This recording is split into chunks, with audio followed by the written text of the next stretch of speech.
Yes.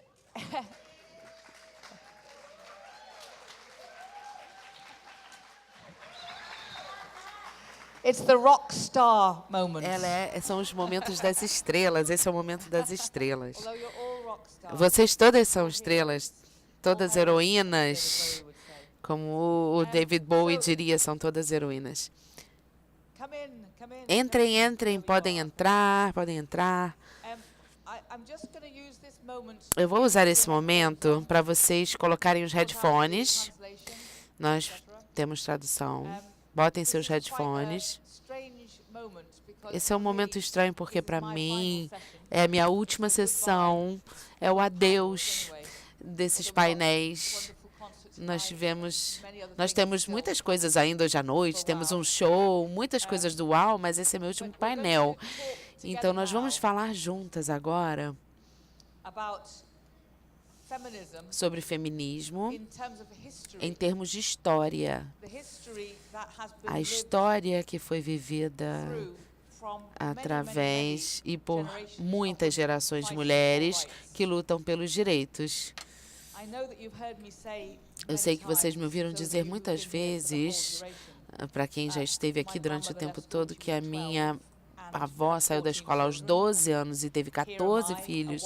E aqui estou eu, uma mulher branca com privilégios, uma mulher cis do norte global com vantagens que eu só tive porque alguém conseguiu votar, alguém conseguiu ser educada, alguém conseguiu os direitos à reprodução, e eu sou um produto desses direitos femininos de outras épocas. Então, eu desejo manter isso avançando.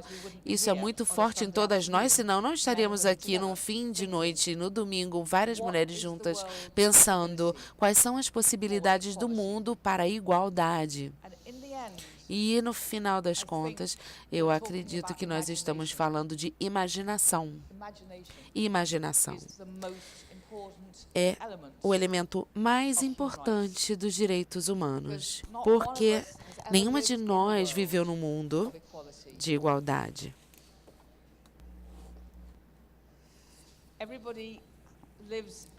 Todas vivem num mundo de muitas e muitos poderes estruturais de interseção e, de alguma forma, essa opressão acontece com todas, em algum nível, de um nível ou de outro. Até as pessoas mais privilegiadas têm que policiar seus comportamentos para manter esse privilégio. Então, sempre que alguém fala dos direitos ou tenta alcançar esse direito, elas pensam, imaginam uma coisa. Então, nós vamos tentar olhar para essa história de como a imaginação nos impulsionou para novas coisas que não pareciam possíveis. Já aconteceu um momento em que as pessoas disseram: é impossível que as mulheres aprendam a ler e escrever, porque elas não são capazes de fazê-lo. Houve um momento em que era impossível para as mulheres fazer tecnologia. Então, todas essas barreiras foram sobre pessoas que imaginaram. Então, Jamin, que está aqui à minha direita, do ActionAid, do programa ActionAid de Direitos Humanos, ela vem de Bangalore para falar sobre as dimensões de tempo e espaço no feminismo. E a Heloísa, também à minha direita, que está prestes a publicar um livro novo, vai falar sobre a experiência dela de olhar através da história, mas também pensando no feminismo e o que está emergindo disso. E a Sheila A Schumann vai começar nos levando para uma história de quando o feminismo, como era o feminismo naquela época, e a Tainá vai responder para todas nós alguns desses pensamentos e talvez nos projetar para o futuro. Eu não vou deixar essa responsabilidade com você porque você é mais nova, mas porque você realmente está representando aqui, mas você tem esse espaço. Eu quero que vocês saibam que todo mundo tem feministas em todo lugar, em todo mundo, em todos os wows que estão acontecendo pelo mundo. Eu posso dizer para vocês que todas estão conversando sobre esse assunto. Schumann, nós podemos conversar com você agora? Podemos começar com você?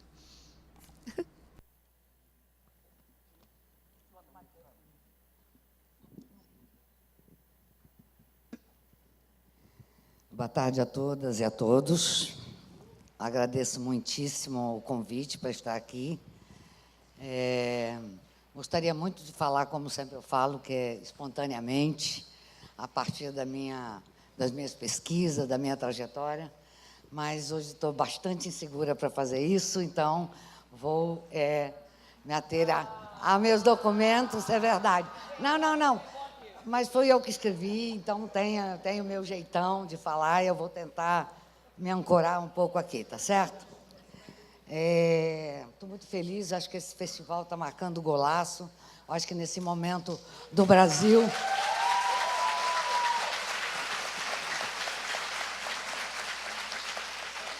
Nós estamos vivendo um momento de muita dor, nós estamos vivendo um cenário de trevas, nós estamos vivendo um cenário em territórios de muita insegurança, e eu acho que esse festival chegou no melhor momento, porque é um outro jeito de resistir, mas, sobretudo, nós não estamos aqui resistindo, não. Nós estamos aqui encontrando e buscando saídas para um futuro democrático, para um futuro justo. Então, parabéns, Eliana, parabéns a todas, a Rede Maré e todo mundo que contribui para isso, e você ajude, que eu sei que é parte dessa invenção. Tá? Vou começar, hein, gente? Não conta esse tempo, não.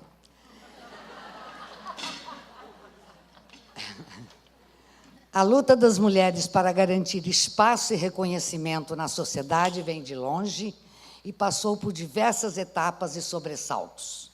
Pretendo fazer uma rápida viagem no tempo, trazendo, resumidamente, alguns marcos e contextos históricos, assim como as estratégias que os feminismos de cada época construíram, inventaram, reinventaram, para romper com as amarras e fazer avançar alguns direitos. Sempre penso sobre o feminismo no Brasil, considero o seu início a partir da segunda metade do século XIX. Embora haja tensões e polêmicas, usarei metáforas como ondas, estações, cenários, ciclos, para descrever, relembrar as lutas e as transformações provocadas pelo feminismo ao longo dos séculos. E a melhor expressão que eu encontrei para falar da dinâmica das diferentes marés pelas quais a luta feminista enfrentou e enfrenta até os dias atuais, no tempo e no espaço. Chamarei de primeira onda o processo de luta quando inúmeras mulheres se rebelaram contra a tragédia da escravidão, lutaram pelo direito ao trabalho sem autorização do marido, pelo direito ao acesso ao ensino de qualidade, por melhores condições de trabalho, pelo direito de frequentar universidades e de votar e serem votadas. Estou falando de uma luta que vai durar no Brasil 50 anos. Portanto, esta luta onde as mulheres, através da imprensa, as mulheres, através de abaixo-assinado, as mulheres, através de iniciativas individuais, começaram a questionar todo esse rol imenso de proibições e de situações onde elas estavam confinadas. Eu não vou ter tempo, porque eu sei que o meu tempo é pequeno, então eu não poderei aqui citar que nós estamos falando da metade do século XIX, nós estamos lembrando da feminista que, pelo menos, assumiu publicamente neste país que era uma feminista, que é a escritora Anísia Floresta. Nós estamos lembrando de Maria Firmina dos Reis, que escreveu o primeiro romance abolicionista para enfrentar a tragédia da escravidão. Nós estamos falando, nem sei mais do que... Nós estamos falando das mulheres que tiveram uma luta árdua, foi uma luta longa no Brasil, para que elas pudessem ter o direito de frequentar os cursos superiores. Para quem não sabe, até 1879, mulher não podia frequentar uma universidade no Brasil. Aí tem umas histórias lindas, as loucuras que elas fizeram, as estratégias que elas foram para Nova York, escreviam um jornal de lá, enfim, foi um bafafá, faziam caixinhas, canfando, elas já faziam naquela época, tá, minha gente? Já faziam para editar o jornal e para brigar, não só por ensino de qualidade, que começa a Anísia a brigar lá, senão para o direito de frequentar as universidades. E aí, é o seguinte, elas esperaram até 1879, mas ainda foi permitido condicionalmente, tá? Ou seja, para as mulheres casadas, só com documento assinado pelo papai. E para as mulheres solteiras. E para as casadas, só com documento assinado pelo marido, que consentia que uma mulher pudesse ir para a universidade. Então, estão bem atreladas aí nessa história. E aí as mulheres ainda continuavam, né? Nós já estamos aí no final do século XIX, as mulheres continuavam impedidas de votar no Brasil, havia toda uma movimentação mundial. Aqui começa uma luta que dura especificamente pela conquista do voto 20 anos.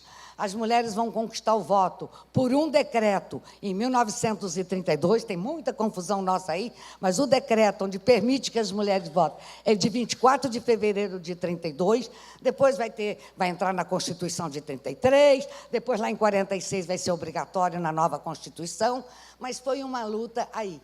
E não só elas lutaram para conquistar o voto em 32, como depois as estratégias dela foram para eleger mulheres, porque não bastava só votar, nós queríamos ser votadas também. Então, também lembrando que, nesse período, 5 anos antes, em 1927, as potiguaras, lá no Rio Grande do Norte, conquistaram o direito de voto. Por quê? Porque... estou vendo a potiguara lá. Por quê? Porque a lei eleitoral era estadual, né? Naquela época chamava de departamentos, o Brasil ainda dividido assim, e a lei do Rio Grande do Norte, numa estratégia lá delas, conseguiu fazer. Lá nós elegemos a primeira prefeita das Américas em 1928. Aqui é tudo esquisito no Brasil, né? Nós não temos direito de votar, mas já tem uma prefeita eleita, aquela confusão. Aí vão indo, elas lutam, vão conquistar, vai eleger a primeira, em 1933, nós vamos eleger a primeira deputada federal do Brasil, uma paulista, médica, constitucionalista, de direita, infelizmente, e depois, a Carlota Pereira de Queiroz.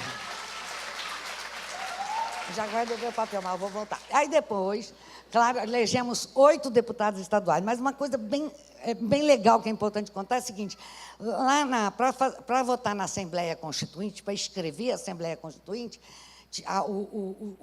as condições daquela época eram as seguintes: metade eram eleitos pelo voto popular, sem o voto, obviamente, das mulheres naquela época, e a outra metade eram representantes classistas. Então, 253 pessoas votavam na Assembleia Nacional Constituinte. Como deputada, tinha a Carlota, que tinha sido eleita, e do lado de cá, nos classistas, não tinha ninguém, nenhuma mulher. Elas, enlouquecidas, lideradas por Berta Lutz, resolveram falar, se são classistas, vamos fundar um sindicato. E logo fundaram um sindicato. O sindicato das taquígrafas, datilógrafas, secretárias, e registraram o sindicato e disse, agora tem que ter uma representante do nosso sindicato para votar. E, obviamente, que não conseguiram calar as mulheres, e vai lá Almerinda Farias Grama, uma advogada negra, paraense, que já vivia nessa época no Rio e fazia parte da Federação Brasileira pelo Progresso Feminino, que foi a grande organização que tinha em quase todos os estados brasileiros, tinha seções dessa federação, onde elas é que levaram essa luta pelo direito ao voto, gente. Porque eu estou falando muito rapidamente, mas a sociedade estava escandalizada. Era quase o mesmo fascismo de agora. Quer dizer, mulher não tem que opinar, agora vai descaracterizar o feminino, a dona de casa, a minha esposa, a minha mãe, e etc. Tal. Então, foi muita, estou falando rápido, mas é um debate político que vai discutir o nosso lugar nessa sociedade. Então, foi muito importante, mas a gente tem que seguir, então eu não...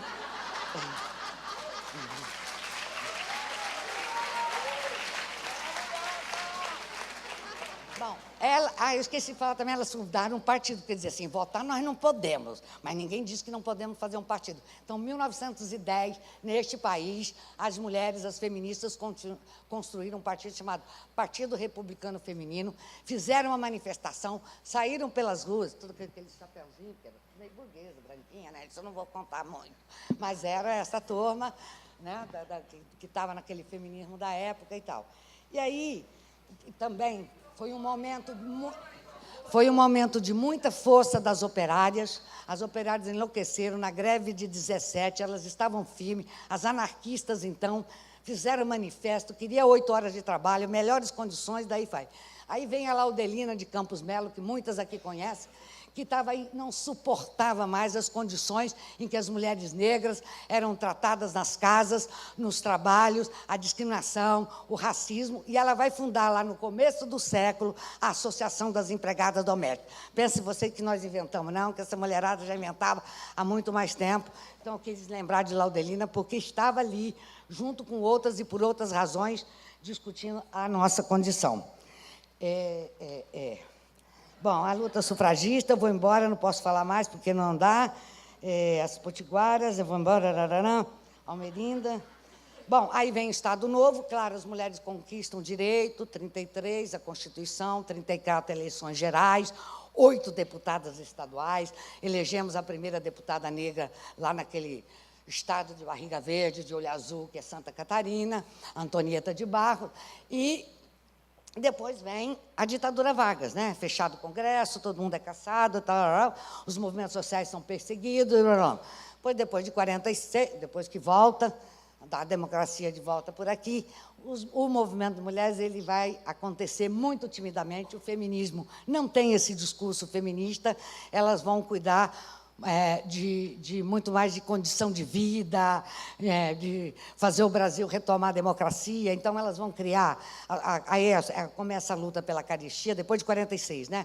A luta pela caristia, vai começar a luta Petróleo é Nosso, elas, mulheres, fazem uma luta tão grande que a SUNAB, aquela Superintendência Nacional de Abastecimento, ou seja, aquilo que era responsável pela alimentação no Brasil, foi criada por pressão das mulheres que estavam aí na rua e tal.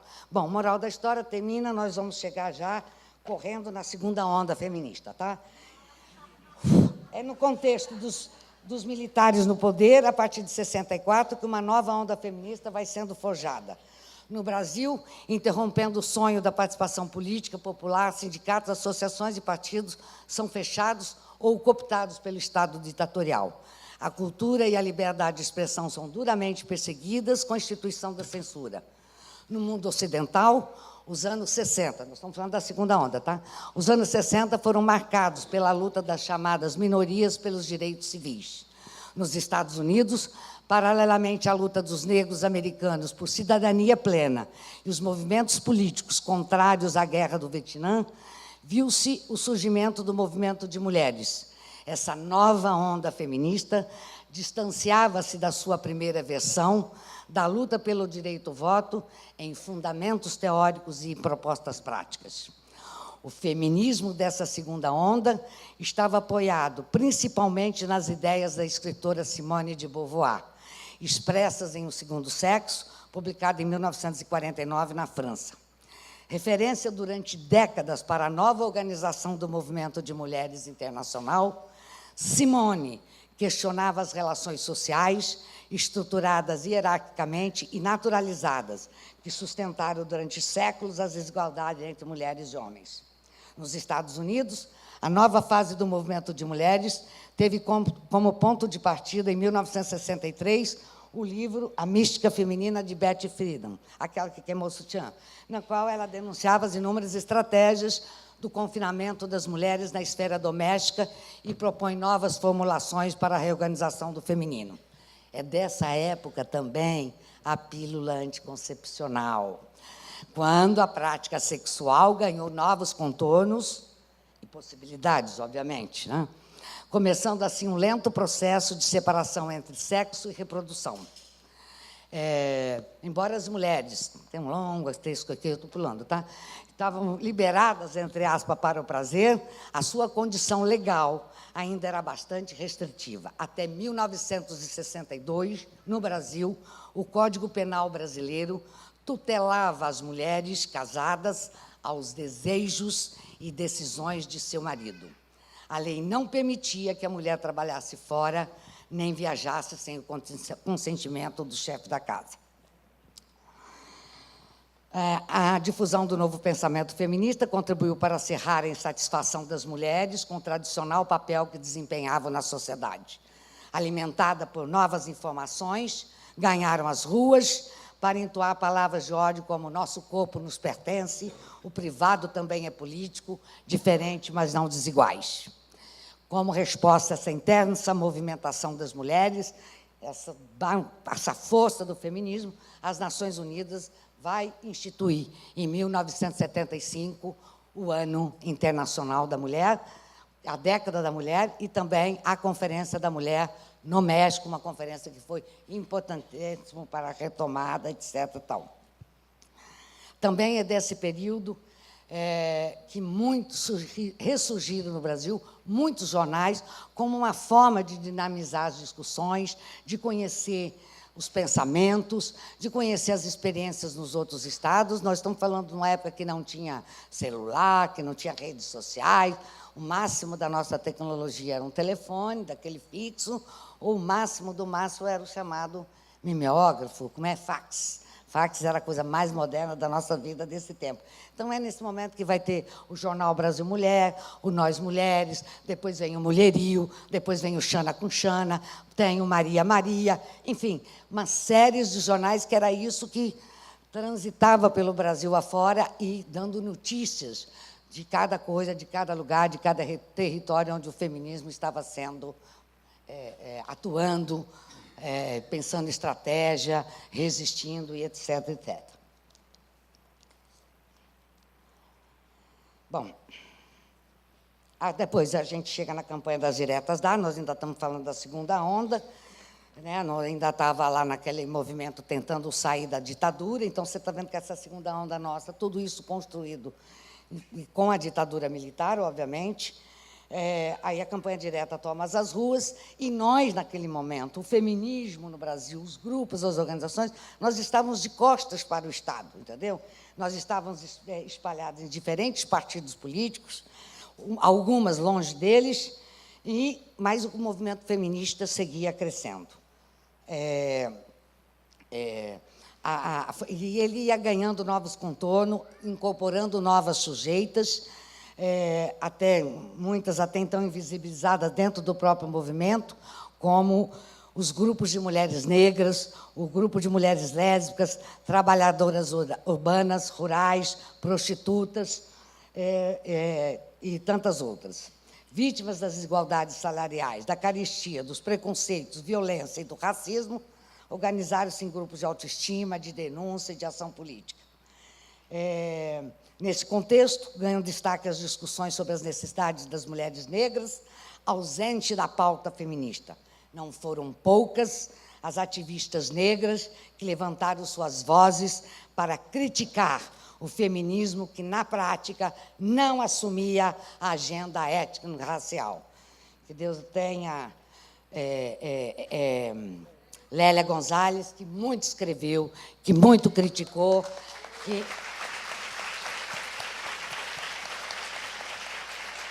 Luísa Bairros, Sueli Carneiro e tantas outras que nunca cansavam de dizer que feminismo é esse, que tratam como se todas nós fôssemos iguais, como se não houvesse privilégio, como se todas nós pudéssemos e tivéssemos a mesma condição de acessar direitos, né? Então, essa foi realmente a onda onde isso foi muito questionado. Vou pular, não vou falar dos encontros feministas, que no Brasil começa em 79 em Fortaleza, o último foi em Porto Alegre, já fizemos 14, o 15º está empacado, e um dia a gente vai fazer. Também é nesse período as notícias de vários assassinatos, é desse período que as mulheres vão para a rua, que Doca Street assassina Ângela Diniz, em Belo Horizonte, várias mulheres são assassinadas, o Lindomar Castilho também assassina Eliane de Gramont, em São Paulo. Então, tem aí, as páginas de jornais estão sendo ocupadas pelo assassinato de mulheres, e é quando o feminismo, de novo, retoma as ruas para gritar: quem ama não mata, nosso corpo nos pertence, e daí afora, e tentar reverter aquilo que era cultural no Brasil, onde a vítima imediatamente se tornava ré, culpada e julgada pelo seu comportamento, e etc. Tal. Também as discussões sobre saúde da mulher também já fazia parte da agenda feminista, mas o assunto pegou fogo quando o regresso das mulheres exiladas, que pertencia ao Círculo de Mulheres Brasileiras em Paris, trouxeram na bagagem o polêmico tema do aborto, legalizado na França em 75, e um dos eixos de luta do Movimento Internacional de Mulheres. Em 1980, aqui no Brasil, quando a polícia vai estourar uma clínica de aborto que existia, clandestina, e acontece uma bafafá, não vou contar aqui que é enorme, mas as mulheres não podem mais se calar, o feminismo não podia mais se calar, embora fosse um tema polêmico, um tema bélico naquele momento, naquela sociedade, mas as mulheres vão para a rua e as mulheres vão começar a pautar, nessa década de 80 ainda, essa questão como uma questão importantíssima da nossa vida, da nossa existência e da nossa autonomia. Bom, aborto já foi. Aí vem as eleições, bababá, as mulheres participam do processo eleitoral, redemocratização, eleição para governador, lá em 1982. As mulheres fazem um manifesto feminista para apresentar todos os candidatos, dizendo, né, porque depois dos anos de ditadura, estava todo mundo esperançado, começamos a olhar para o Estado. Esse foi, bom, não sei se foi um problema, foi uma questão. E aí, com a vitória de alguns governadores progressistas, é proposto e criado alguns mecanismos de política para as mulheres. Então, é lá em 83 que vai nascer os dois primeiros conselhos do Brasil, que é o de São Paulo e o de Minas Gerais. Isso cria uma polêmica enorme, porque havia dentro do feminismo brasileiro aquelas que achavam que, ao contrário, a gente tinha que invadir a estrutura do Estado, a gente tinha que exigir e a gente devia ajudar a construir políticas para as mulheres. Havia aquelas outras que temiam a cooptação do Estado, da nossa agenda, da nossa voz, e poderia acabar nos institucionalizando. Isso gerou uma grande polêmica, e foi em cima desse debate, dessa polêmica, que ainda assim nós vamos atravessar e vamos chegar aí na chamada terceira onda, né? A terceira onda, que eu chamo de a caminho do Planalto Central. A passagem para a terceira onda, nas últimas décadas do século XX, quando a sociedade brasileira vivia um momento importante na política, foi recheada de muitas críticas e polêmicas, principalmente em relação à autonomia, cooptação, dupla militância, era o tema daquele momento. Neste momento, especialmente as mulheres negras, que questionavam o discurso da mulher universal, considerando-o excludente, uma vez que as opressões atingem de maneira diferenciada todas as mulheres. É nessa década que esquenta o debate e as tensões sobre a incorporação da questão racial na agenda feminista, sobre o conceito de gênero e seu binarismo, e sobre a institucionalização do feminismo, com o surgimento de várias ONGs e a implantação de mecanismos de política para as mulheres na estrutura do Estado. É também nesta terceira onda que a Judith Butler se destaca nesse período ao problematizar os binarismos, particularmente ligados à discussão sobre corpo, gênero e sexualidade. Aí, Vai ser criado o Conselho Nacional dos Direitos da Mulher em 1985. O Conselho Nacional dos Direitos da Mulher tem a participação da sociedade civil, é um mecanismo de implementação de políticas públicas, é o conselho que vai lançar e vai liderar todo um processo do lobby do Batão. Eu não posso contar aqui sobre a Carta das Brasileiras aos Constituintes, não posso dizer que o Brasil inteiro se mobilizou, que escreveram as suas demandas, que brigaram durante 8 meses nos corredores do Congresso e tivemos 85% das propostas das mulheres brasileiras contidas no texto constitucional.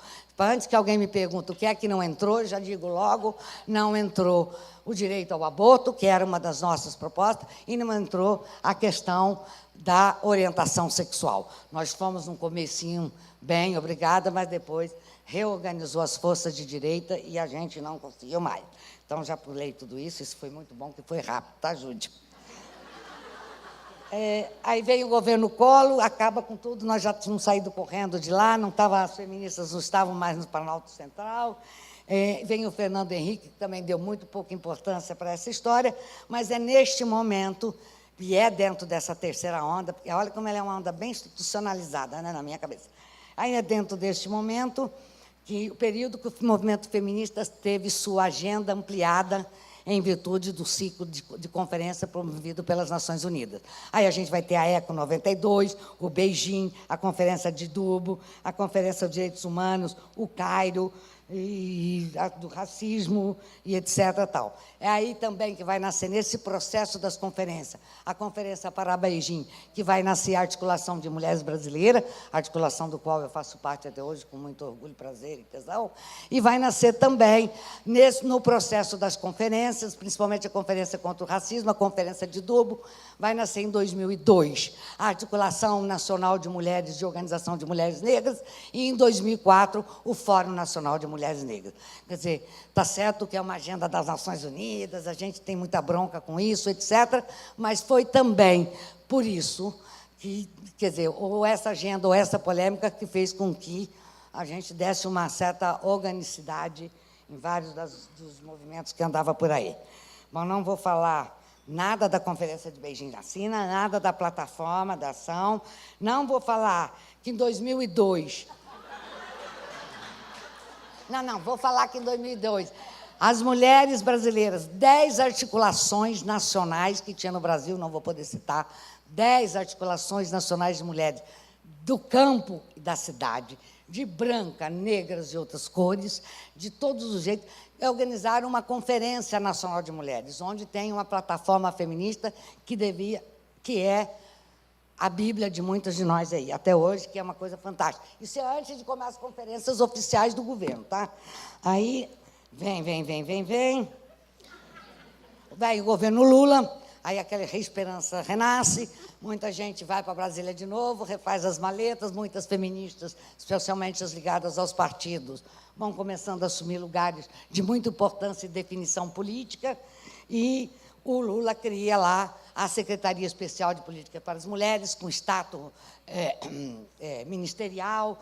Também o Conselho vai fazer parte dessa secretaria com a participação da sociedade civil, com consultas democráticas. Bom, aí todo mundo já viveu esse período, não vou falar o que fizeram, o que não fizeram, Lei Maria da Penha, coisas de atendimento, e depois a história das conferências, do nascimento e crescimento no Brasil inteiro de organismo de política para as mulheres e tal. E agora eu vou entrar nessa onda que eu acho que é, principalmente para mim e você, Heloísa, é uma onda de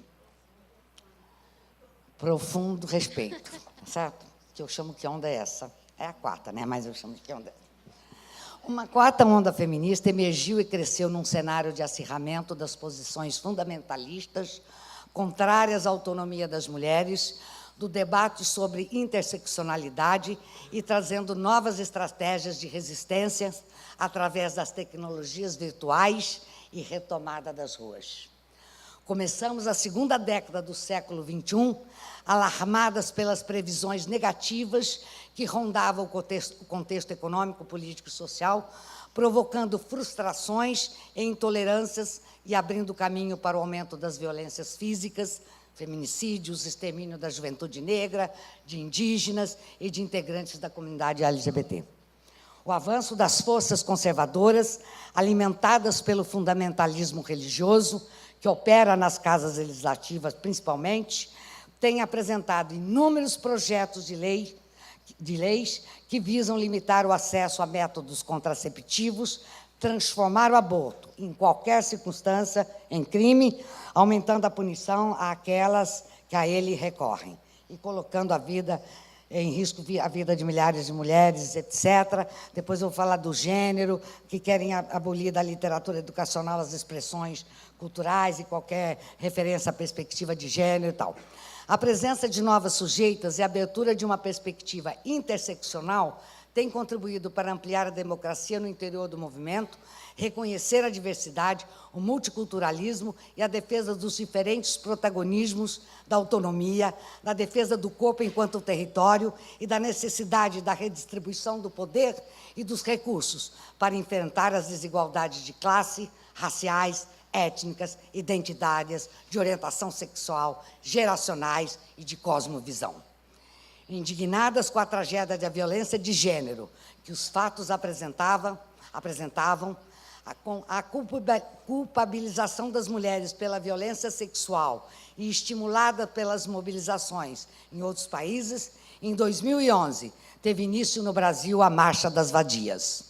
Usando uma nova estética, as feministas, em sua grande maioria jovens, ocuparam as ruas com as caras pintadas, roupas consideradas provocantes, corpos despidos e portando cartazes que diziam: se ser livre é ser vadia, então somos todas vadias.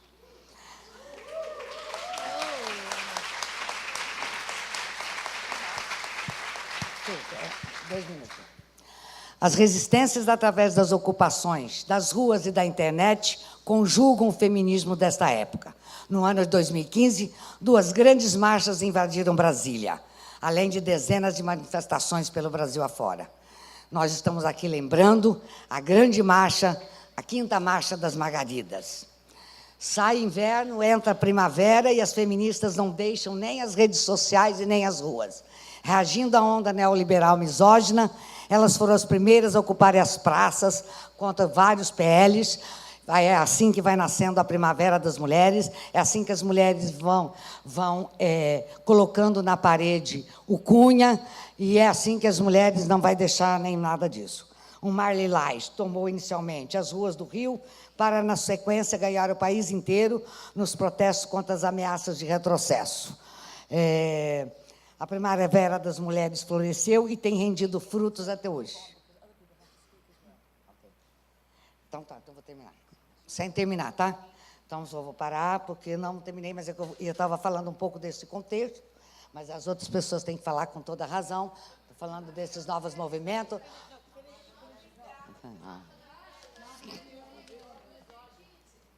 A Marcha das Mulheres... Em novembro de 2015, foi a vez da Marcha das Mulheres Negras colorir o Cerrado.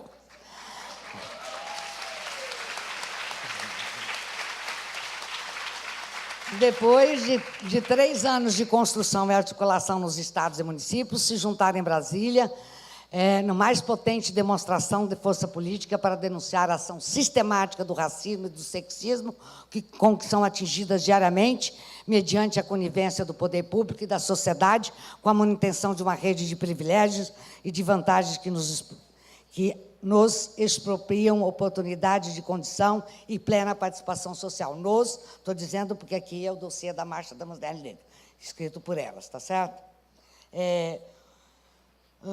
Para finalizar, nunca mais é lembrar que o feminismo, que um dia era considerado palavrão, foi abraçado por muitas e muitas mulheres. Apesar de todo o preconceito que ainda envolve, não há como negar que ele foi o movimento mais bem-sucedido do século XX. Bila Sorge, que está aqui presente, dizia: o movimento que não derramou uma única gota de sangue e que fez isso também com muito afeto, com muitas dificuldades e com muito afeto. Plural e sem dono, nem estruturas de controle centralizados, e sem aspiração de tomada do poder estrategicamente pensada, o feminismo segue revigorado, defendendo a democracia radical, acesso igualitário aos direitos, erguendo suas bandeiras de liberdade e igualdade, acatando novos desafios e espalhando transformações por onde quer que ele passa. No espaço, no tempo e em qualquer estação, feminismo é revolução.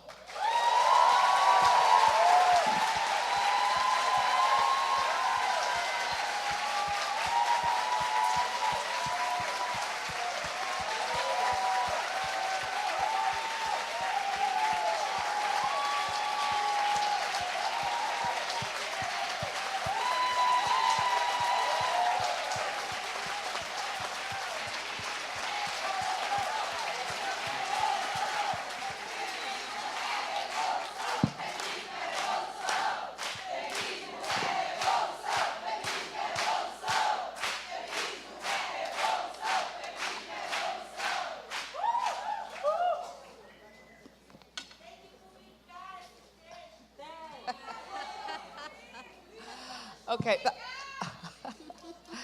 That was amazing. Amazing. I hope it's recorded. Espero que isso esteja gravado. Eu espero que isso seja gravado e que seja publicado. Eu espero que algumas pessoas que passaram por isso, que viveram nessa época, não desde os 1800, um pouco mais recente, eu quis dizer. Claro que vocês possam até se sentir assim nesse momento, mas é uma história incrível.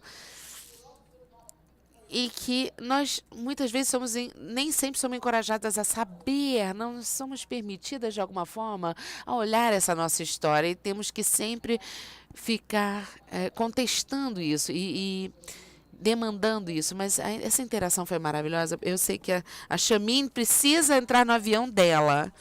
Então, só para garantir que você possa chegar em casa, Chamin. Bom, ela adorou o Brasil, então não precisa ir para outro lugar, mas enfim. Você vai dar uma perspectiva, óbvio. Existem outras partes do mundo que estão se unindo a esses mesmos movimentos de uma forma incrível, e é claro que outras pessoas estão regredindo. Não é só um movimento para a frente, mas Chamin, você gostaria de falar um pouco sobre a sua história, a sua visão da história? Muito obrigada, Jude. É um privilégio estar aqui hoje, direto de Bangalore. Eu estou muito orgulhosa de estar aqui. E após esse discurso, será que sobrou alguma coisa para eu falar? Sério. Eu anotei algumas coisas. De tudo que a Shuma falou. Eu não quero esquecer nada, porque o tempo é limitado e eu quero comentar tudo. Não tão elaboradamente quanto ela, mas eu quero tentar ser o mais específica possível. Vou me concentrar no feminismo moderno. Então, existe um ditado, eu não sei quem disse isso. Ensinem suas filhas a usar. E nós estamos destruindo os telhados de vidro. Eu acho que o feminismo é sobre mudar a maneira da gente buscar o desenvolvimento. E nós passamos por uma grande jornada, como a minha irmã mostrou aqui a história toda ao longo dos séculos. Todas as nossas irmãs lutaram bastante para reclamar o nosso espaço e chegarmos até onde estamos hoje. Crescemos nessa grande jornada e tivemos muitos frutos bem-sucedidos. E muitas coisas definitivamente mudaram. O feminismo costumava ser um esforço. Até hoje em dia, em muitos lugares onde eu vou, as pessoas falam, lá vem ela falar sobre os esforços. Mas o estigma com a palavra feminismo ficou reduzida. Era muito maior antigamente. Os direitos das mulheres são reconhecidos em muitos lugares e cresceu exponencialmente em muitos países. 47 países, e a maioria dos países ainda é um crime. E temos também a questão de assédio sexual, temos também questão de violência doméstica e estamos tentando levar a implementação da igualdade salarial de trabalho. Mas vamos voltar a esses desafios mais tarde. Não temos muitas evidências documentadas e a celebração dessas conquistas. É por isso que muitos de nós não sabemos disso. Os movimentos feministas são reconhecidos e qualquer tomada de decisão importante, agora eles buscam a opinião das mulheres. Então, somos as pessoas chaves para a mudança de pensamento. E os direitos das pessoas LGBTQ também é graças a esse debate. A questão de terceiro sexo e orientação sexual agora é reconhecida em muitos países legalmente e a luta por esses direitos foi bem sucedida em muitos lugares. Podemos ver o crescimento da organização de mulheres pelo mundo todo, fortalecendo as mulheres que são desfavorecidas em muitos lugares. E os valores chaves do feminismo, a minha irmã mencionou, seria a questão política, a igualdade, a inclusão, a integridade. E antes, as pessoas não podiam falar isso abertamente. Mas hoje a gente pode falar sobre isso abertamente e diariamente nas nossas conversas. E a liderança feminista. Muitos nos perguntam, precisamos melhorar a liderança feminista na maneira como a gente olha para frente. Essa foi uma mudança positiva, mas há um crescimento nas alocações de recursos para as mulheres e a mobilidade das mulheres cresceu. É por isso que eu consegui vir da outra metade do mundo até aqui e sentar aqui. E o número de mulheres que estão representadas no parlamento e no judiciário cresceu também, francamente. E um exemplo clássico é como é que a mobilização foi bem sucedida. É o exemplo das nossas irmãs na Polônia. E eles lutaram contra as igrejas e as instituições religiosas. Temos agendas desenvolvimentistas como os ODS e nós acreditamos sobre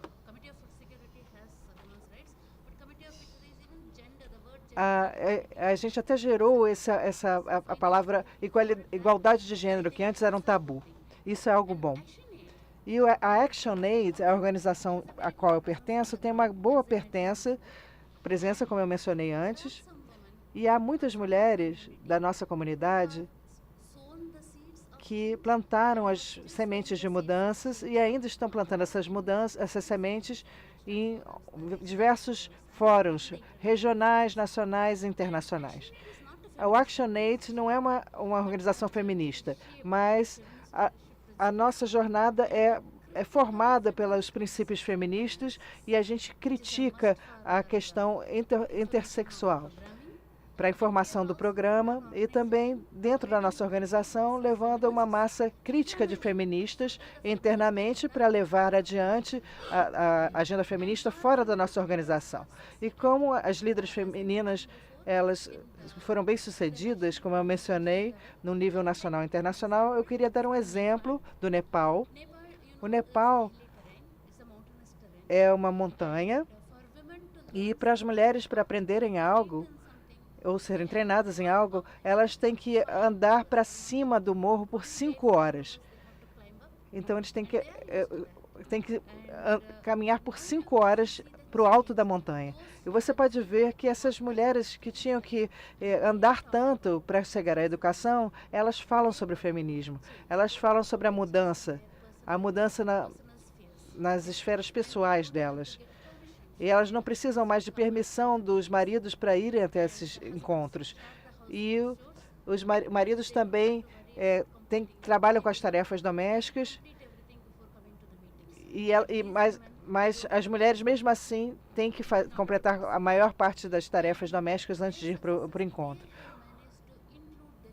Eles conseguiram se incluir nas comunidades do mercado, o que não é uma piada, porque o acesso e o controle do mercado pelas mulheres é um sonho, especialmente nessas áreas tão rurais. Então, os tomadores de decisões, eles criam barreiras para esse acesso ao mercado, e agora isso é reconhecido oficialmente no mercado.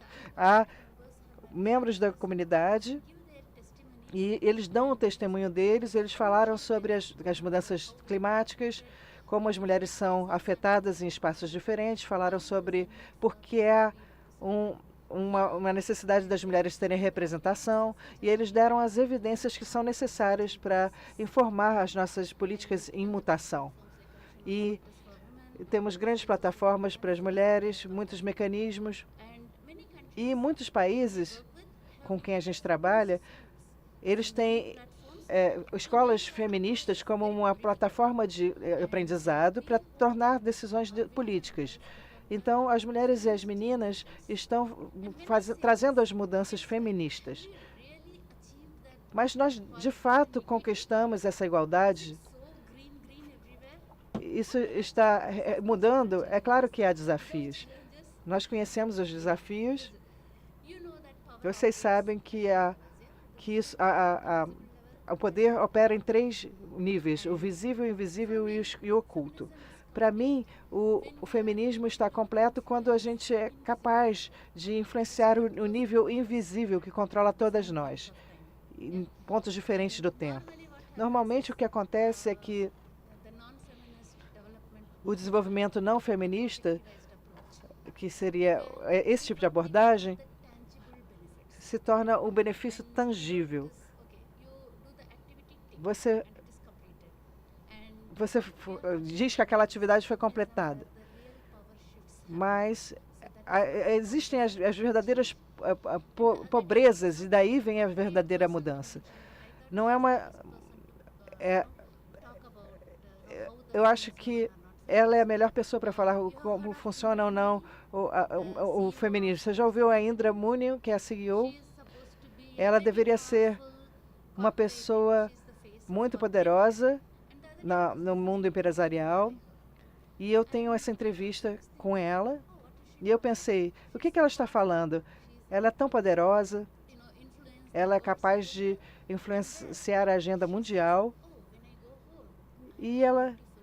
mas quando ela chega em casa, ela é uma mãe, ela é uma esposa cheia de tarefas, e mesmo tendo doutorado em Direito. E minha mãe me pede, às vezes, até para comprar leite. E eu fui comprar leite. E ela poderia ser uma mulher poderosa, mas, para mim, ela era também uma feminista. Então, temos que pensar na identidade feminina. Precisamos botar mais esforços para manter o poder. 80% mais esforços do que os homens. Infelizmente, algumas feministas, eu sei que são questões políticas, mas o que acontece em alguns lugares é que as irmãs não são capazes de encontrar o seu caminho no cenário. Então, esse poder invisível acaba prevalecendo. E aí nos traz de volta o patriarcado. O patriarcado nos deu uma identidade, eu não tenho nem que falar sobre isso. Nós criamos e fomos criadas numa mentalidade patriarcal, levado no que é certo, o que é errado, ou no que a gente aprendeu ao longo dos anos. E a gente tem que desaprender o que a gente aprendeu. Isso é muito difícil. Então, essa nova mentalidade, nós temos que lutar dentro de nós mesmos, em vez de lutar com o exterior. Então, o poder está identificado com um homem que é um líder. Um grande político é um homem. Então, temos muitas relações, e a pessoa, às vezes, tem um histórico, e aí, se é um homem, tudo bem. Mas se uma mulher tem a sua vida tornada pública, imediatamente observam ela no microscópio. Se tiver algo errado, no microscópio, porque eles examinam tudo que elas fazem, se ela vem a público. E as suas escolhas são ditadas pela sociedade. e que são forças fundamentais. E os homens não passam por isso, mesmo os políticos. Infelizmente, as resistências são mostradas até por algumas mulheres. Isso tem que mudar. E nós não temos que permitir o fundamentalismo, o capitalismo, para ditarem as nossas vidas. Infelizmente, isso é um grande obstáculo que a gente tem enfrentado hoje em dia. Outra coisa seria a resistência. Mesmo dentro da nossa organização, a resistência é o maior fator de desafio que acaba impedindo o pensamento feminista. E isso causa uma série de inadequações. Então, há muitos espaços de liderança que são ocupados por homens, e para as mulheres conquistarem esse espaço, precisamos trabalhar duro. Aqueles que estão reclamando esse espaço, porque pertence a nós, é muito difícil para nós ocupar esses espaços.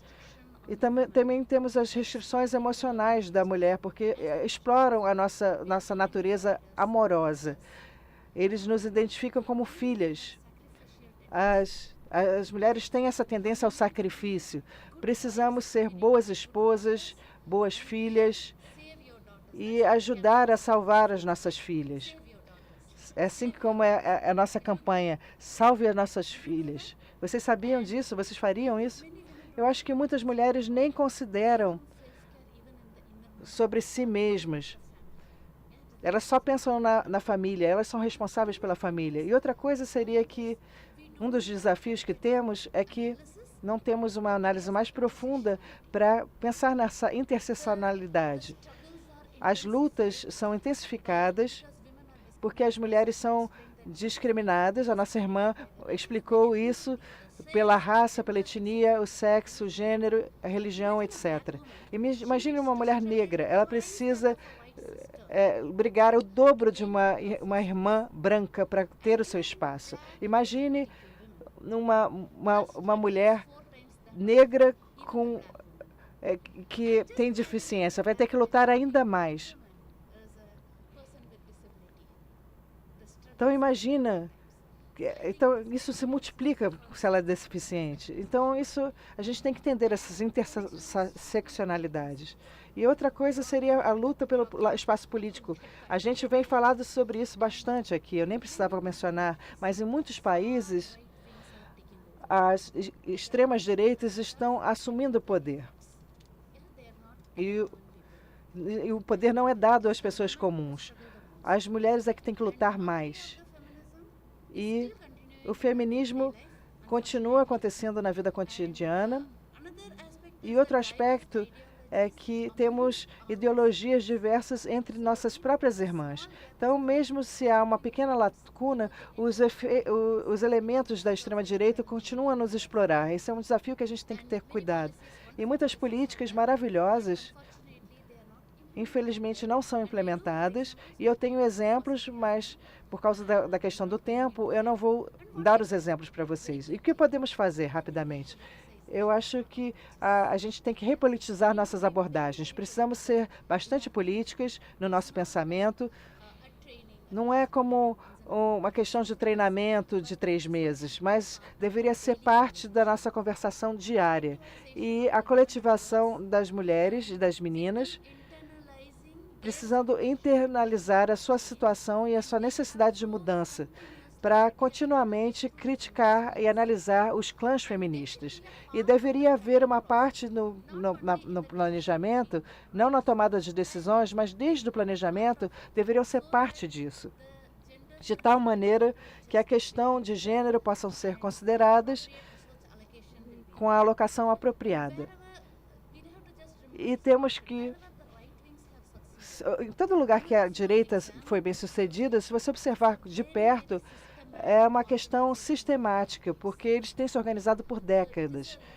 É uma lição para nós. Temos que nos organizar de maneira eficiente. E há uma necessidade de obter esse conhecimento com informações atualizadas para a gente ter as nossas próprias escolhas e aumentar a representação de mulheres em todos os espaços.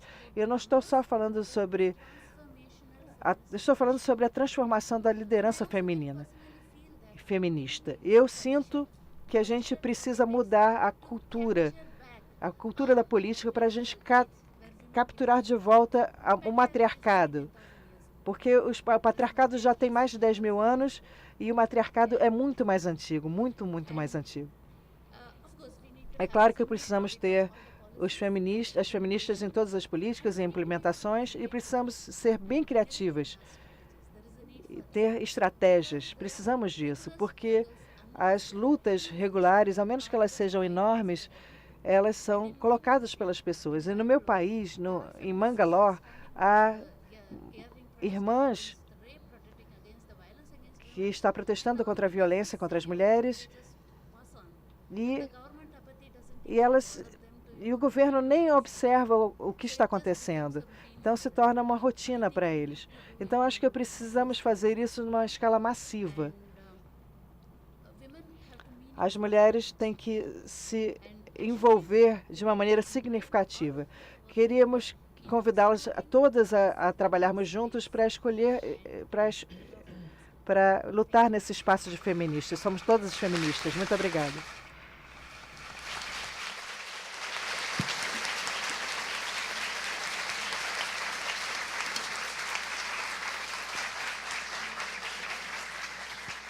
Thank you, Shameen. And I know that at some stage you're just going to exit, so please do when you need Fique à to. vontade se você precisar sair por causa do seu A voo. couple of things.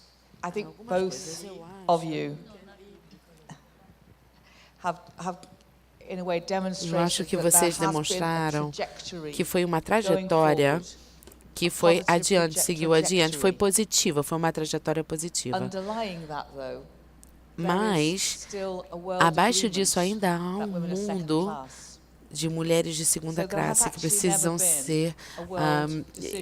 não deveria ser uma decisão mundial de que as mulheres não são de segunda classe, que a mulher não é uma segunda classe. Mas é uma questão fundamental dessa segunda classe, da mulher como segunda classe. Então, é interessante entender esse progresso, mas por baixo disso é uma coisa muito, uma questão muito perigosa, muito tênue.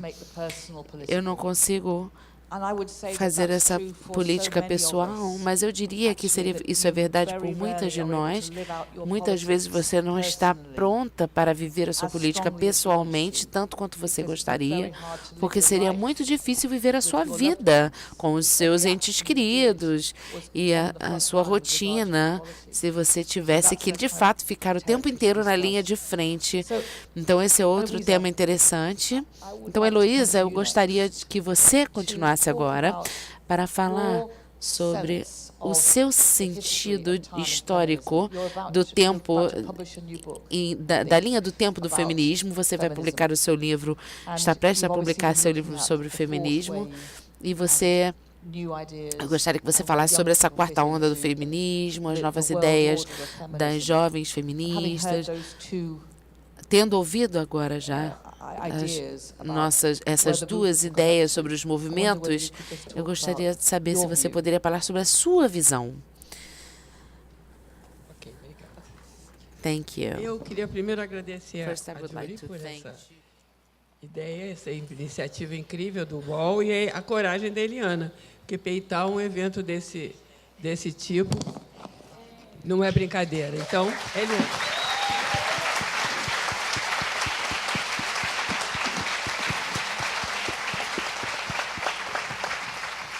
Fora isso, agradecer também pela oportunidade desse evento, que, como já chamou a atenção a Shuma, é totalmente oportuno. A gente está numa época perigosa, de risco, a gente não sabe o que pode acontecer.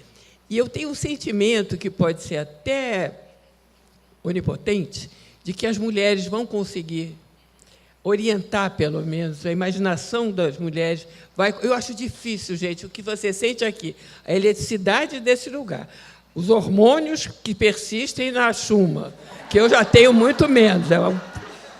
Eu acho difícil que isso tudo não continue. Eu acho, pode ser que várias áreas dos direitos sejam comprometidas, mas acho que as mulheres estão razoavelmente a salvo, porque é um momento muito especial, que eu sinto aqui a eletricidade, a vibração. Não dá para qualquer pessoa acabar com isso, principalmente aquela pessoa. Não vai dar, não vai dar. Acho que a gente já resolveu.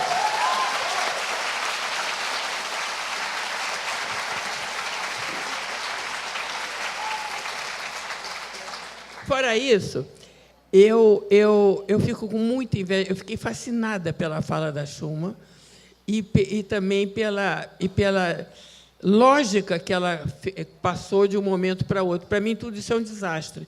Tudo isso é dificílimo de entender. Eu não consigo fazer uma história assim, eu não consigo. Eu consigo ver momentos de refluxo e momentos de sufoco, e eu acho que isso aí tem, para mim, pelo menos, eu sinto como dor e mais dor. É muito difícil esse movimento das mulheres. Eu sou atrasadíssima, eu sou uma pessoa da terceira onda. Eu não peguei aquele momento quente dos anos 60. Naquela época, eu era estudante e eu não focava na questão da mulher. É interessante que era mais fácil para mim cuidar da questão racial do que da questão das mulheres. É estranho, mas era muito mais fácil. Inclusive, que no meu trabalho acadêmico, primeiro eu fiz um instituto de estudos de relação racial, um núcleo de relações raciais, depois estudos judaicos, para depois fazer o da mulher. É interessante o atraso. Para mim, não foi muito fácil virar feminista, reconhecer que eu sou feminista, porque eu acho que nós todas somos feministas, isso não tem muita saída. Mas a gente nasce feminista, eu acho. A gente não torna-se feminista, a gente nasce feminista. Então, só o fato da gente se mexer já coloca isso em questão. Então, eu esqueci o que eu estava falando, era da Schumann. O que era? Esqueci, mas eu vou em frente. 80 anos, gente. Isso. Então...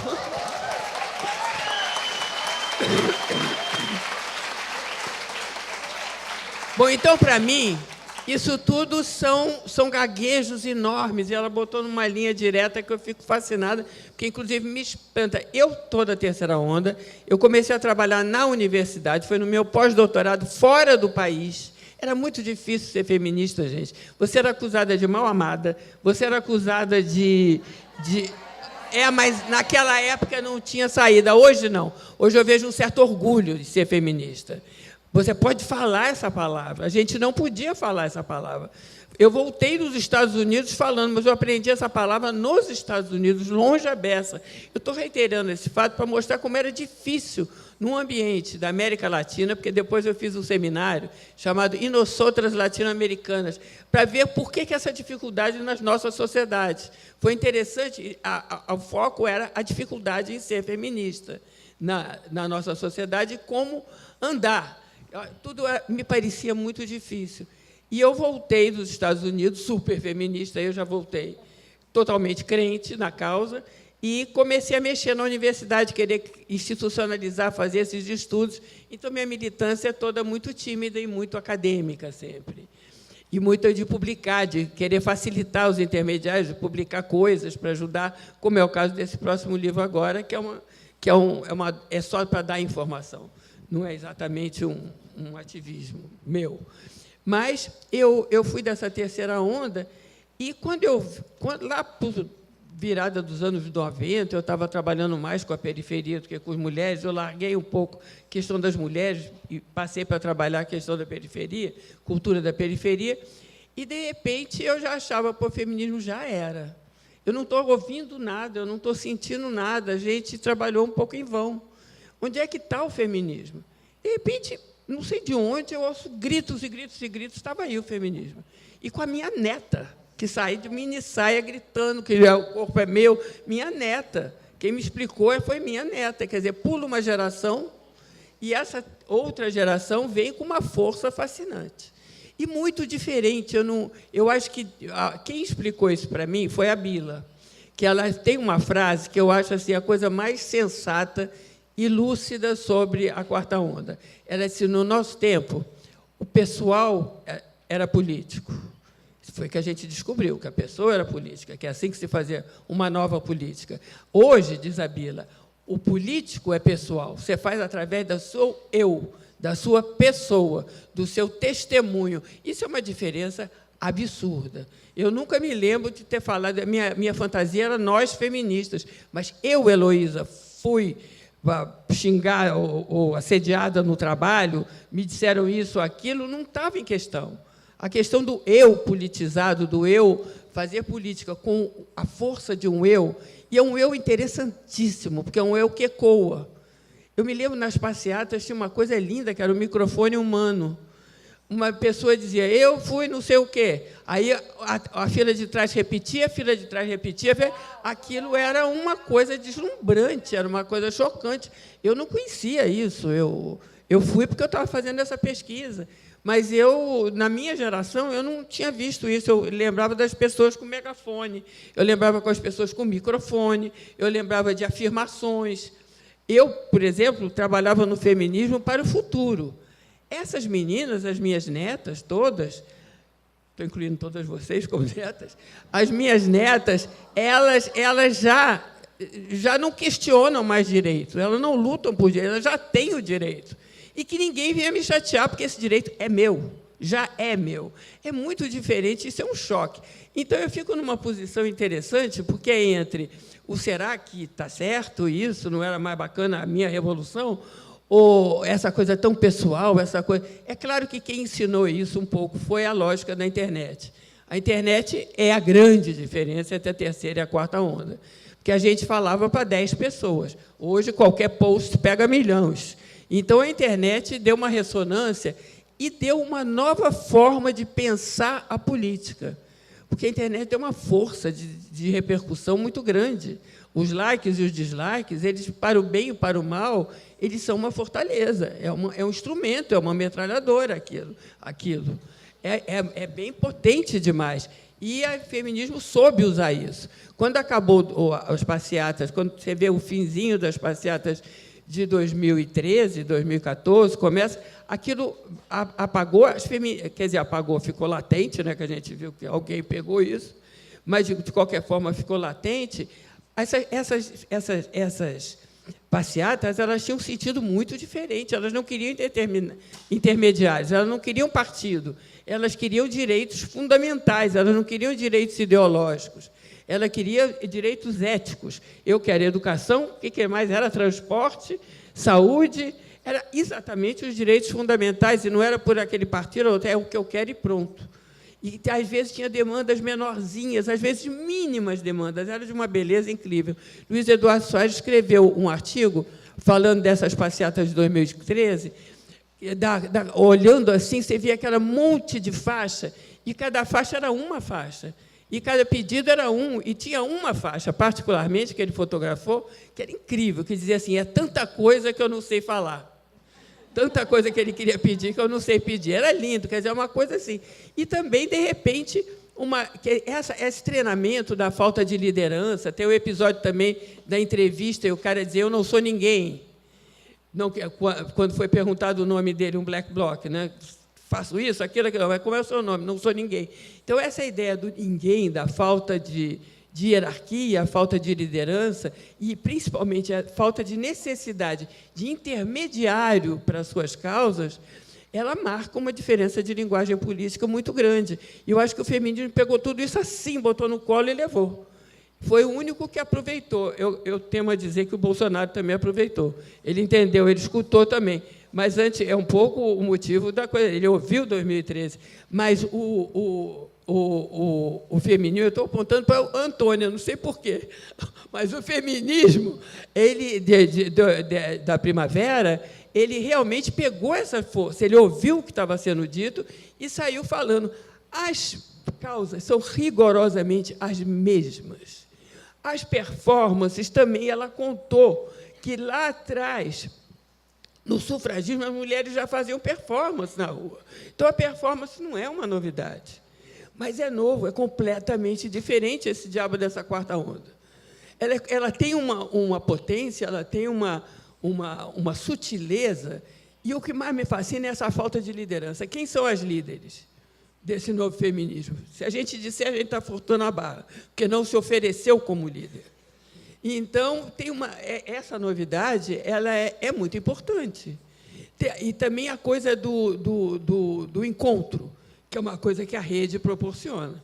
Tem gente que namora pela internet, não é? Encontra no site. Tem gente que encontra suas causas também no site. E aquilo aumenta, e aumenta, e aumenta, e forma uma comunidade.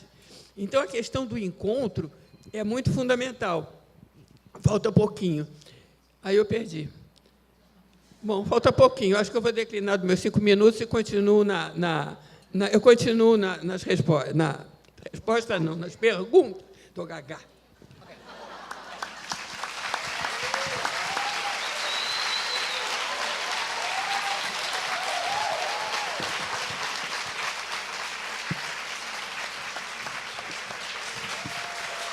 Goodbye, Shamim. Goodbye.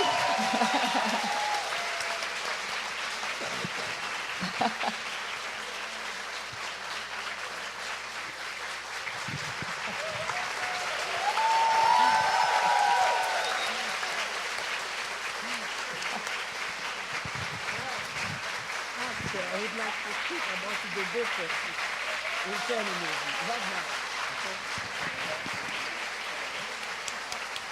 Okay. I don't know what the female word for gladiator is, but it feels like you're qual é a heading out palavra there. gladiadora, mas parece que você me faz lembrar uma gladiadora. Muito interessante. Quando nós começamos o UAU em 2010, And that was before foi the antes Delhi rape, before Malala was shot, de before Malala Boko ter Haram, tomado um before tiro, Black Lives antes Matter, do before Black Say Her Lives Name, Matter, before Me antes Too. do Say Her Name, antes do Me Too. Almost like I think the next year Eu after acho we que began, this a cada ano incredible nós move temos um novo of wave upon movimento, uma wave of nova things. onda, It's uma not like onda any of após those outra things onda, had never happened e parece que before, essas coisas in nunca terms haviam of acontecido assaults and antes em rapes termos de, and outrageous de behavior, indignação just that somehow com a esse tipo de reaction to coisa. it was very Essa reação tem sido So, muito diferente. now, Então, agora, we're not asking you to não estamos represent pedindo que você all things represente useful or even be, todas as millennials, jovens do but- mundo, mas but you've been inside the spirit você of this está fourth wave. dentro desse espírito da quarta onda. Então, eu gostaria que você falasse sobre como você se sentiu, o quanto você usou da história negativa e positiva do feminismo, mas como você usou, como você pode usá-la para seguir adiante. Mulherada, o que a gente vai fazer? So, what are we going to do, girl?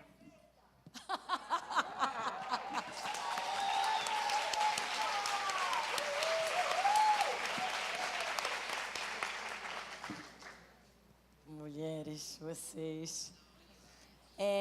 Primeiro, agradecer esse espaço. Acho que o festival cumpre um papel fundamental na nossa organização, na nossa fala, no nosso eco, nas nossas vozes. É muito bom estar aqui, quilombando com vocês.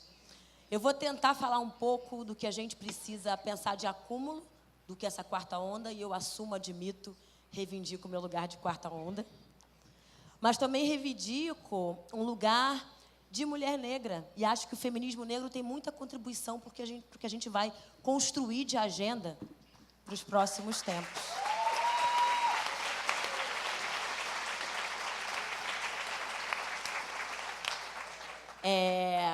Mesmo reivindicando esse lugar da quarta onda, eu acho que a gente, normalmente, as mais novas, costumam fazer um erro, que obviamente não é um erro intencional, mas é um mau hábito de não olhar para trás. E o feminismo negro traz muito essa cultura da gente olhar para nossas griots, para as que vieram atrás de nós, e para as que continuam construindo conosco esse feminismo, ou os feminismos, que é como eu gosto de colocar.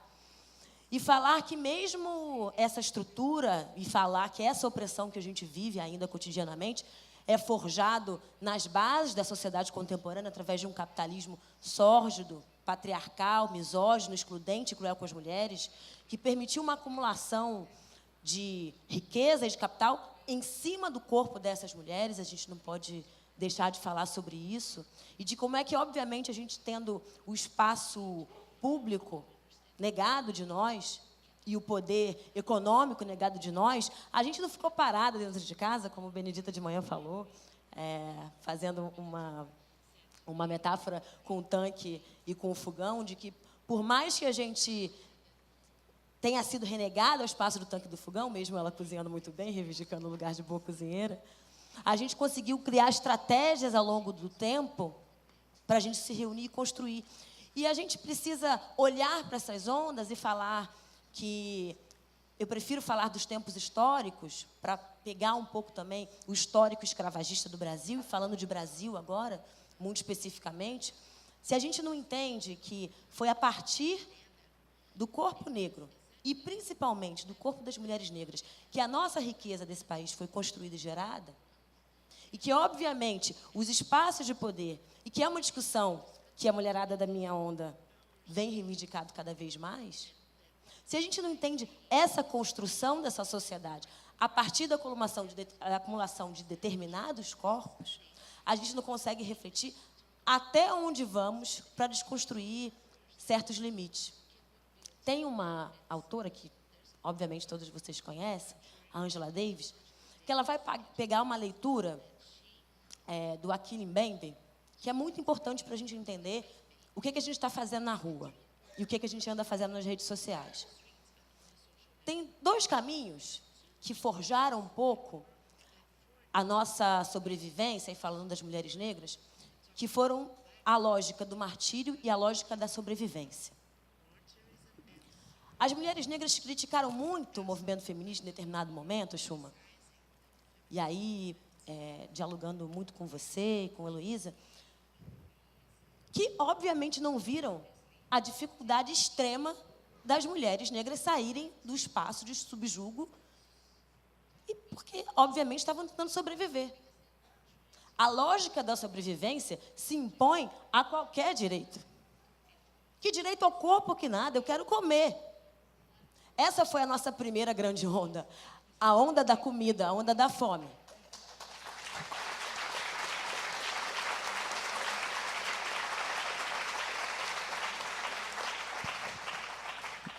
Num outro sentido, quando conseguimos, por vezes, romper a lógica da fome, a lógica do martírio, a gente foi parar numa outra lógica, que é a martirização. Nós criamos símbolos. A própria Ângela é um símbolo. E essa cidade pariu um outro símbolo do martírio. Marielle. Presente.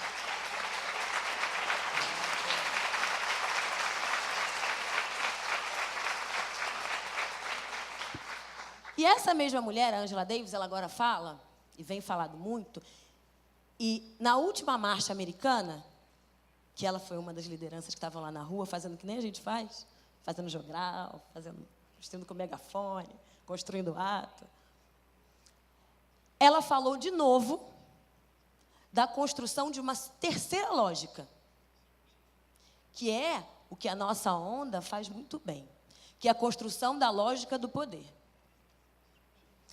E que não é o poder do subjugo, do biopoder, da escravidão.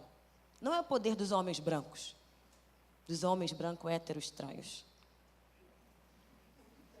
É a construção de um poder coletivo. E que aí a gente consegue entender, passando rapidamente, não da forma tão brilhante quanto Schumann faz, que, finalmente, passando pelas incríveis abolicionistas, chegando nas sufragistas, passando pelo movimento lésbico e pelo movimento constitucionalista, que eu tenho uma maravilhosa aqui presente na mesa para louvar, a gente chega num canto, num grupo de mulheres que estão na rua reivindicando poder. Poder sobre os nossos corpos, poder de mais políticas públicas e melhores em se tratando de nós, mulheres negras. E as marchas, elas não surgem de uma forma espontânea na internet. Também a gente precisa negar isso. Eu estou vendo aqui várias feministas ativistas. Estou vendo, vou obviamente ler, porque eu não sou tão jovem assim. Estou vendo Islã das Minas, estou vendo Viva la Vulva, estou vendo a Oitava Feminista, estou vendo Agora Que São Elas, estou vendo Agora Juntas. Eu estou vendo uma série de ativismos digitais que se encontram na vida cotidiana dos ativismos de rua e que, obviamente, se miram e têm como exemplo essas griots que fizeram a Marcha das Margaridas, que fizeram a Marcha das Vadias. E a gente consegue construir atos como o Ele Não, o Fora Cunha, o Fora Temer, a PEC contra a PEC 181, dessa forma tão espontânea, porque a gente tem para onde olhar para trás. A gente sabe instintivamente como fazer, mesmo não sabendo, nem fazendo ideia de como foi construída a Marcha das Margaridas. E agora, como é que a gente se organiza? Como é que a gente transforma o nosso poder, teoricamente espontâneo, numa forma mais organizada? E aí, falando de um pequeno hiato, que foi o ato, talvez a Heloísa tenha pensado e refletido muito bem na tua fala, que a gente está agora fazendo de uma forma mais continuada, e isso é muito importante. A gente está conseguindo criar uma dimensão de constância, de visibilidade do movimento feminista, é óbvio, porque agora a gente tem internet, não fax, né, Chuma? Fazer feminismo no fax, no mimeógrafo, era outra história. A gente consegue ter uma continuidade de pautas e de agendas que, obviamente, não se apagam de uma marcha para outra. A gente consegue criar encontros paralelos, encontros nacionais, encontros latino-americanos. Isso através, obviamente, das redes digitais, mas das redes de acolhimento e de micropoder e de micropolítica que a gente consegue fazer. E falando de micropolítica, porque eu sou uma mulher da política também,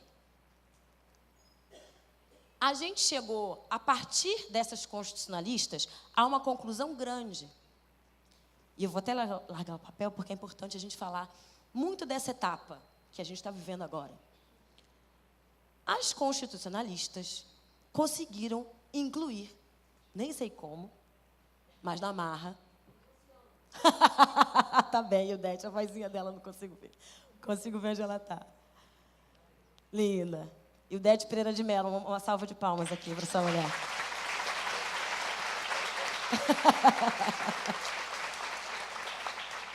A partir desse momento fundamental para o Brasil, a gente conseguiu inserir a agenda democrática das mulheres na pauta constitucional e dar conta, de uma forma nacional, de uma série de agendas e de práticas e de políticas que tratariam de nós.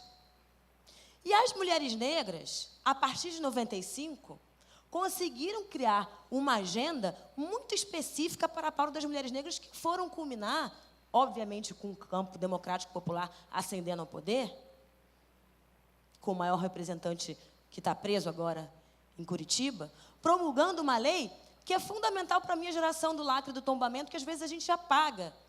Uma mudança de paradigma muito importante para nós, que é o reconhecimento e a autoidentificação.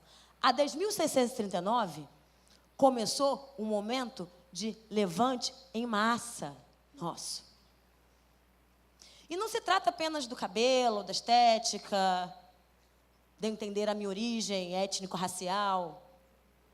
Se trata da gente inserir as maiorias, porque se a gente juntar pretos, quilombolas, indígenas e mulheres, nós somos as maiorias do país, inserindo as maiorias na agenda da construção desse país, por que não a gente não consegue criar uma lógica de construção de poder coletivo diferente da lógica da minoria que tem o poder?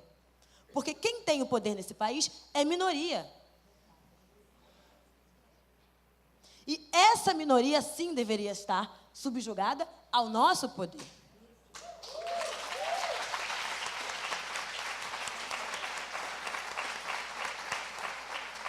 E aí, qual a nossa tarefa enquanto feministas afro-latino-americanas, que eu acho que é o termo que a gente tem que começar a usar? A nossa tarefa, para além da gente entender que todo acúmulo de privilégio, conhecimento, lugar de fala que a gente tem, não brotou ontem, começou com as abolicionistas lá do século XIX, é uma tarefa da gente trazer mais e mais mulheres para cá. E colocar esses sujeitos das tais minorias no seu devido lugar. Existe um descompasso entre as nossas casas legislativas e isso aqui. E aí, alguns, inclusive, do campo de esquerda, do campo da esquerda, do campo democrático, falando num tom que eu acho grave e vou dividir com vocês. Aqui no Rio de Janeiro, a gente teve um fato político que culminou na eleição de 4 deputadas estaduais negras e uma deputada federal negra.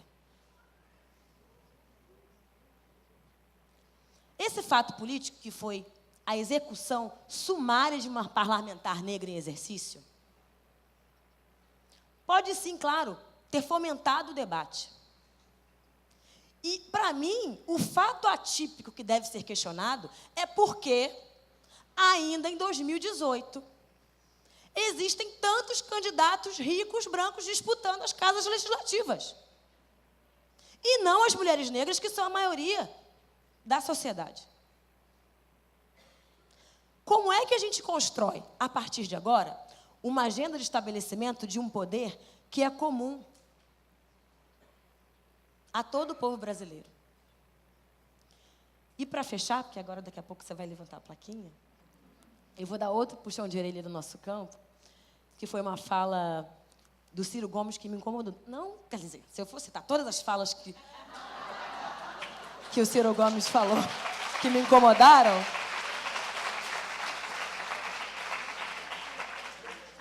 eu não vou me alongar, a gente tem que ir embora. Mas uma me incomodou profundamente, que foi o questionamento do movimento que nós fizemos, do ele não. Que isso era uma agenda menor, que isso era uma agenda de costumes da sociedade. Ciro, e qualquer outro que pense isso, o poder será nosso ou não será. Fim. Ou a gente constrói uma agenda para 2020, para a posteridade, que nos insira, e aí o Ciro pode até estar do nosso lado, mas se ele não entender, ou qualquer outra pessoa do campo político não entender, que as mulheres são fundamentais para o debate democrático desse país, estará fora das nossas trincheiras e da nossa luta.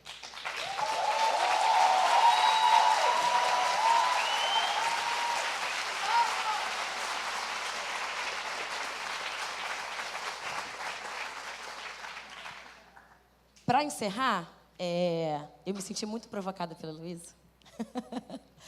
E eu quero fazer um jogral com vocês. Quem não me conhece tanto, quem não me conhece muito, eu construo obsessivamente todos os atos de rua. E sou uma escrevinhadeira de jograis. Cirandeirinha. Escrevi aqui, e em parceria com... Ela nem sabe ainda, mas foi em parceria com a Elza Soares. Com uma música que ela fez do último álbum autoral dela, e misturei com o último jogral do 28 de outubro que a gente fez. E que bate muito bem com esse momento atual. Nós, mulheres do mundo, somos fruto de resistência. Avançamos na luta e na nossa existência. A minha voz uso para dizer o que se cala. A minha luta é o meu lugar de fala. Machistas, racistas, machistas,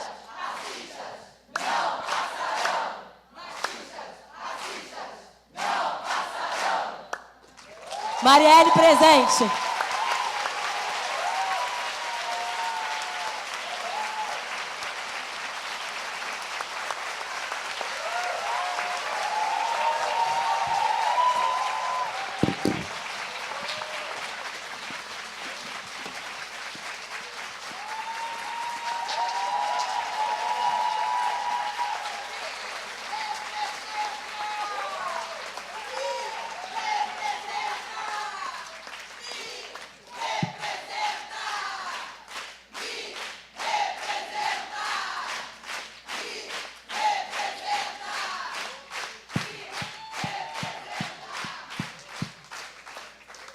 maravilhosas.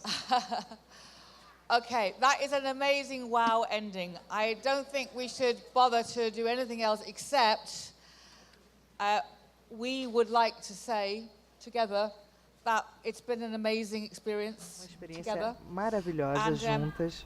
I can't, yeah.